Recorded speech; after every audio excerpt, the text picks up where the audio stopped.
on n'y croyait plus, mais la Volkswagen Up a enfin droit à sa version sportive. Cette Up GTI dispose d'une fenêtre de tir intéressante. La Renault Twingo GT a considérablement revu ses ambitions à la baisse par rapport à la Twingo 2 RS et les puissantes Abarth 595 et Opel Adam S sont à la fois plus chères et moins pratiques. Avec ses 115 chevaux pour 16 790 €, la Up GTI a donc un bon coup à jouer si le plaisir est au rendez-vous. Le contraire serait d'autant plus décevant que Volkswagen multiplie dans sa communication les clins d'œil à la mythique Golf GTI de 1974. Visuellement, la Up GTI s'encanaille avec modération. Exhaustive mais discrète, cette panoplie lui donne juste ce qu'il faut de piquant. Les lignes sobres de la citadine allemande ayant par ailleurs très bien vieilli. On ne peut en dire autant de l'habitacle qui ne propose toujours pas de réglage de la colonne de direction en profondeur et pâtit d'une connectivité primitive. Pas d'écran tactile comme chez toutes les mini-citadines de ces dernières années, mais un simple support smartphone au sommet de la console centrale associé à une application sommaire pour le GPS.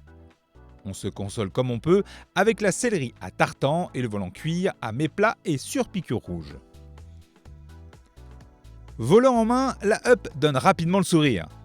D'abord, grâce au timbre caverneux du 3 cylindres 1 litre turbo égayé d'un générateur de son plutôt bien dosé. Ce petit bloc de 115 chevaux et 200 Nm dispense des relances agréablement percutantes. Ajoutez à cela un sympathique coup de pied aux fesses à mi-régime et le contrat est rempli côté mécanique, on s'amuse. De surcroît, sans affoler la jauge puisque nous avons relevé 7,5 litres pour 100 km à l'ordinateur de bord sur un parcours mixte. Un étagement de boîte un peu plus court et quelques kilos en moins aurait parfait le tableau. Performance ludique, la Up GTI n'a cependant rien d'une teigne.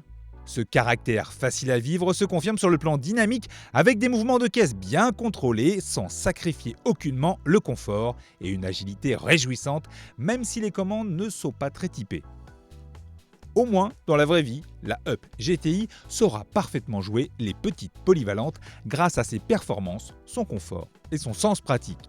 Mais on aurait tort de bouder son plaisir. Si les effluves sportives sont diluées, elles restent très présentes et finalement plus tangibles que dans une Golf GTI actuelle.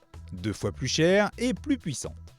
Au volant de la Up, pas besoin de perdre un après-midi à essayer des dizaines de combinaisons de réglage, ni de redouter le retrait de permis à la première accélération mal placée. De toute façon, c'est vite vu. Il n'y a aujourd'hui rien de plus réjouissant en neuf à ce tarif. Un compliment que l'on avait sans doute rarement fait à une Volkswagen depuis la première Golf GTI.